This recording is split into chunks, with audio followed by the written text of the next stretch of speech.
protection se fait naturellement par une langue rocheuse en fait. Donc voilà, donc on voit de temps en temps un ancrage, c'est l'ancrage extrême vers le large, qui est positionné sur la bande rocheuse. Et ensuite la chaîne est tendue à partir de ce piquet jusqu'à la plage et se mettre en terre. Parce qu'on sait bien que la plage c'est quelque chose qui évolue. Il y a du sable qui vient et se retire rapidement. Donc on a voulu agrandir la zone de protection. Comme ça pourra toujours protéger même si le sable s'en va. C'est quand même la plage c'est quelque chose qui vit.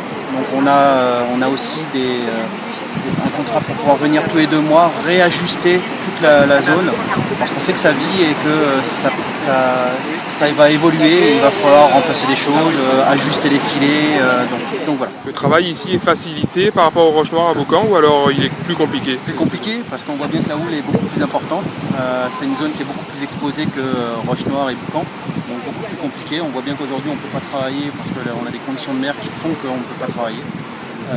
Donc le travail est rendu un peu plus dur. Alors qu'est-ce qui vous limiterait par rapport à l'activité du surf? On voit que cette zone est délimitée pour de la baignade. Oui. Est-il possible, envisageable d'aller plus loin en mer pour couvrir une plus grande zone et permettre aux surfeurs de surfer?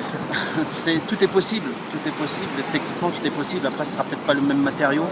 On le fera sur des hauteurs beaucoup plus importantes parce que les zones de surf ce sont des zones de profondeur à protéger beaucoup plus importantes. Donc c'est peut-être pas le même dispositif, mais techniquement il y a des choses qui sont envisageables, il y a des choses qui sont dans les tuyaux. On le voit, avec l'actualité on a vu qu'il y a des gens qui sont venus, des Belges qui sont venus proposer des systèmes. Voilà, tout est possible. Après c'est une question de coût et d'environnement pour ne pas non plus dégrader l'environnement. Il existe déjà un périmètre de surveillance de la baignade. Et nous avons la chance d'avoir la nature à notre côté, puisqu'il existe aussi un banc, le beach rock comme on dit, et on dit que c'est le banc. Donc l'idée était de s'appuyer sur le beach rock pour tirer des filets de chaque côté de ce beach rock et permettre justement de mieux protéger le périmètre des baignades qui est surveillé par les MLS. Quel sera le coût pour la collectivité, j'ai envie de dire aussi pour l'intercommunalité? Alors l'intercommunalité c'est simple, c'est 140 000 €. Et avec en gros 152 en tout, puisqu'il y a un contrat de maintenance avec. Donc l'investissement lui-même c'est 140 000 et 12 000 € à peu près pour la maintenance, l'enlèvement des filets lorsqu'il y aura un cyclone ou une grosse intempérie. Vous n'êtes pas sans savoir qu'à Saint-Paul, l'entreprise Synergie continue aussi un développement avec une entreprise belge qui propose des filets électromagnétiques avec un périmètre éventuellement plus large pour recouvrir la zone de surf.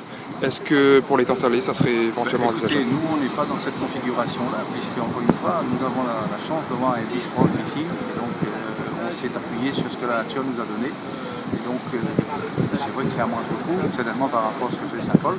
Alors donc, voilà, donc maintenant, les finances aussi dictent et guident un peu notre comportement. À vue d'œil et de ce que vous disent les MNS depuis quelques mois, depuis la dernière attaque, ce site-là est beaucoup moins fréquenté. Si, on a constaté, nous-mêmes, en tant que maire, on a constaté qu'il y a une fréquentation beaucoup moindre à l'étang salé depuis l'attaque du requin. Donc c'est vrai que les peurs existent. Donc maintenant, à nous, par le biais de ce périmètre de surveillance de baignade, d'essayer de ramener les gens à la plage et de faire repartir l'activité économique.